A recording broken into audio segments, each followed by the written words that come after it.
Hello, everyone, and welcome back to a brand new episode of our new Easy English series, The Why Behind English.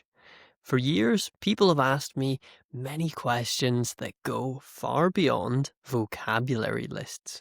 You've asked me, why do we do something in English this way? Why is it this way? Or, of course, how do we do this? Or one of the common ones, what is the difference between these two words or verbs which seem quite similar?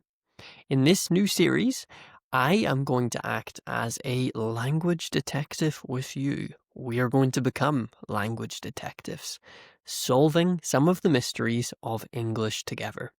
And in doing so, answering your questions that you write in.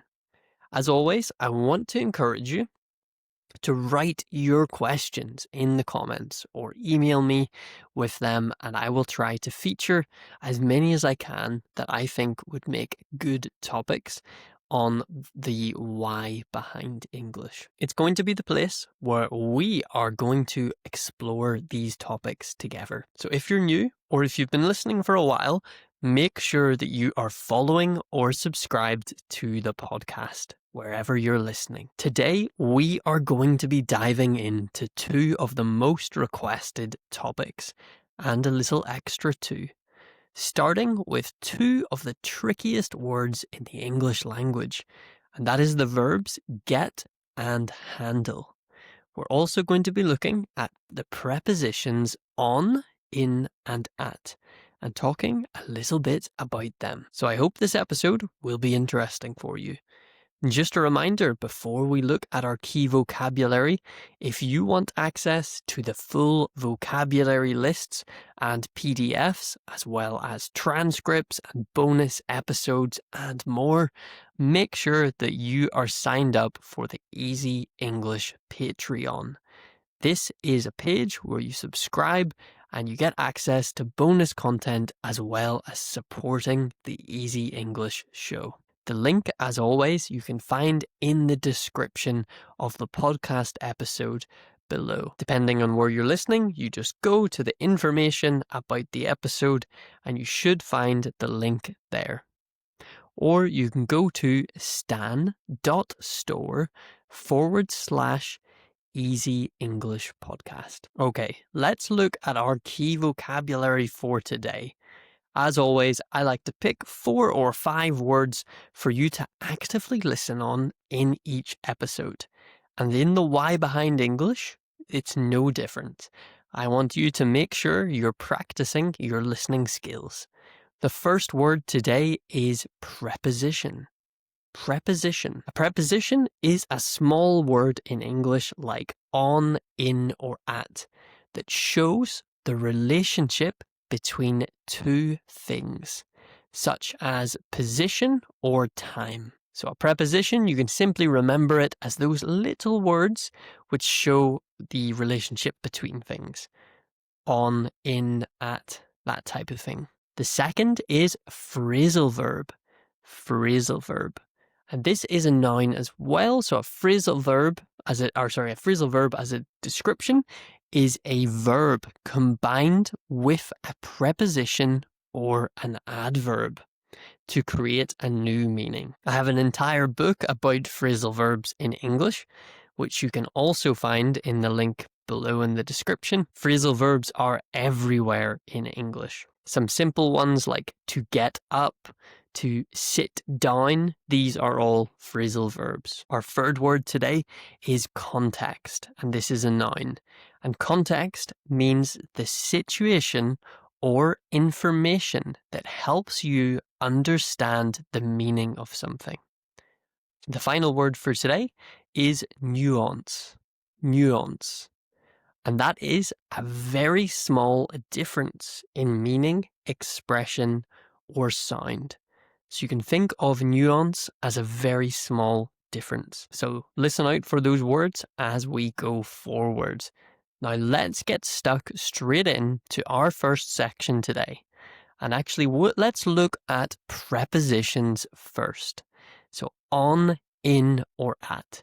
Even if you know this, it's always useful to have another listen and to even practice listening to it being taught in English. So let's begin with a question that I get all the time.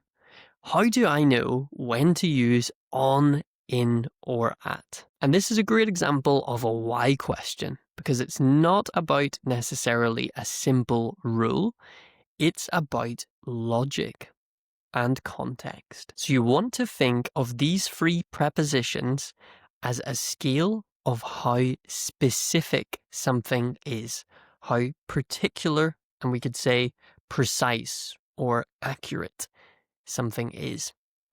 If we take the preposition at, it is the most specific, the most accurate.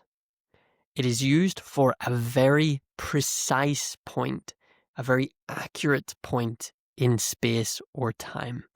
Think of these as a dot on a map or a exact time. For example, I'll meet you at that bus stop.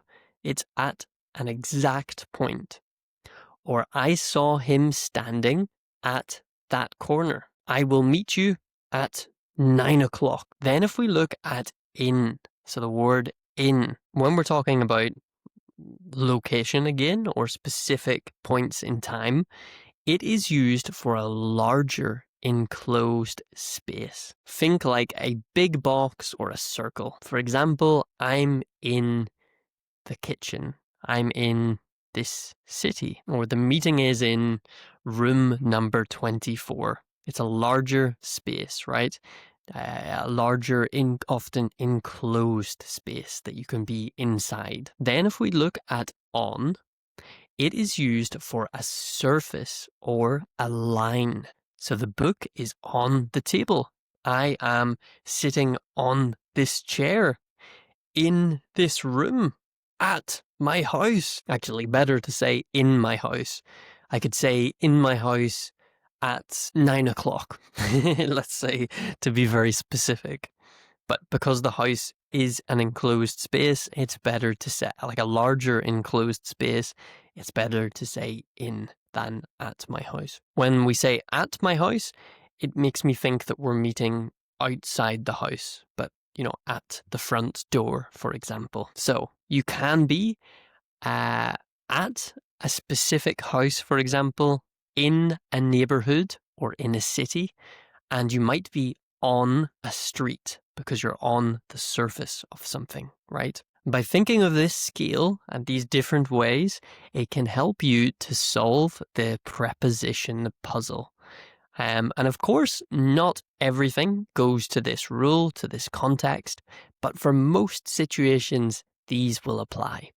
And over time, you will start to pick up a natural feel for the language, understanding when one thing is specifically used and with different contexts, whether you should use in, at, or on. Okay. Next, let's investigate and look at two of the most, flexible and very useful verbs in English. So someone wrote in and they asked about this, and this is the verbs get and handle. The meaning of these verbs changes completely depending on the context, and that can be quite confusing. So I'm going to explain with each of the verbs some of the context. Now, you might need to recap this and maybe look at them in more detail because it would be probably a lot to remember from just listening to this podcast. But first, let's talk about get. It's a really changing word. You can use get with lots of different things. So the key is to pay attention to the word that comes after get. So when we say get plus an adjective afterwards, for example, tired, that's an adjective. This means to become. So get plus an adjective means to become often in most cases. So for example, I got tired or I get tired after work. I become tired after work. He got angry. He became angry. She is getting irritated or annoyed. She is becoming irritated or annoyed. Do you see the pattern? So get plus an adjective means to become. Now, let's go to get plus an object. Get plus an object. In that case, and this is the one that most of you probably know already, it means to receive or to obtain. For example, I got a letter this morning. I received a letter. You can get a coffee from the machine. You can receive or obtain a coffee from the machine. That one's easy, so I'm not going to stay on it too long. Then we have a third type of use of get. And I can't go through all of this today, and you'll understand why. So get plus a preposition or an adverb, those are phrasal verbs. And these are the most difficult ones because there's a lot of them and they have a totally new meaning. So for example, what time do you get up? I need to get to the airport. That, of course, means to arrive. So you can see there's loads of these. And I would recommend, if people are listening and they're interested in these phrasal verbs, do check out that book in the description below. Phrasal Verbs Are Easy. It's a new book that I released this year that helps teach you phrasal verbs in English through short stories to learn from context. Okay, so we're going to look at another verb today, and that was by request. And this is handle, to handle. And this verb has two main meanings. And the nuance here is important. The fine detail or difference. The fine difference is important. The first is to handle something physically. And that means to touch, hold, or move something. So you want to be careful how you handle that package. It's fragile. So that's you touching it, holding it physically. Now, the second use of this is to handle a situation. So this is something a bit more abstract, a bit bigger, not physically handling. And that means to manage, deal with, or take care of a problem or a person. So the manager knows how to handle difficult customers. How are you going to handle all of that work? And the why here is about context. We don't say with these verbs, so if we take get or handle, with get, we don't say I got up the package. We say I picked up the package. But we do say I got up this morning. So with a lot of these phrasal verbs and ways to use them, context is, of course, the best way to understand. With handle, you can see it's a little bit more straightforward with the two different versions. But by paying attention to the words around get, for example, you'll know exactly what the meaning has once you've learned them. So hopefully that helps a little bit with those two verbs. I know they're quite different, but hopefully it is helpful. So we're going to look at another little common confusion that should probably be our last for today.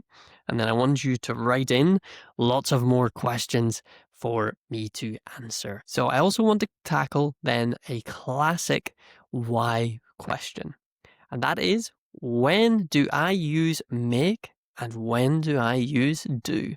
And why? So while there are many exceptions with make and do, and like a lot of English, there are exceptions. And the best I can do with explaining those or telling you how to learn them is to learn them, to memorize them. But generally, there is a simple rule of thumb that works most of the time. So do is generally used for actions, tasks, or obligations. An obligation is something that you have to do. It's about performing an action. So I need to do my homework. She does the dishes every night. I need to do my work. Then if we look at make is generally used for creating, producing, or building something. So my mother makes the best cookies. I need to make a decision. But, of course, like I mentioned, there are many expressions that don't follow this rule, which is why it's quite a difficult one. We say, for example, make a mess, not do a mess. And do business, we do business, we don't make business. But these are simply exceptions. But by starting with the simple rule, you have a foundation to build on and at least get most of them right. But all those little exceptions, you will build them into your vocabulary and your active vocabulary and your sentence structure with time. Don't stress, it will come more naturally if you put the effort in and you make sure that you're continuing to expand your vocabulary. And not only your vocabulary from context and in context. And that's why I keep promoting phrasal verbs are easy so much as well, because I think it's so important to both learn phrasal verbs, but also vocabulary and language in context. So thank you so much for joining me today. I hope that this episode of the Why Behind English as part of the Easy English podcast was helpful. If you want more of these episodes, I have a poll, a vote on Spotify below the episode. Tell me, do you like this style of episode? You can hit yes or no. It's up to you. And if you would like, send me your questions and I will try to answer them. It can be questions about English, and I will do an episode in about probably 2 weeks' time answering more questions and more whys about English. Make sure that you're subscribed and following the show and rate the podcast 5 stars if you enjoyed. And thank you to all my Patreon subscribers for supporting the show. I couldn't do it without you. Thank you, and I will see you in the next episode of the Easy English podcast. Goodbye.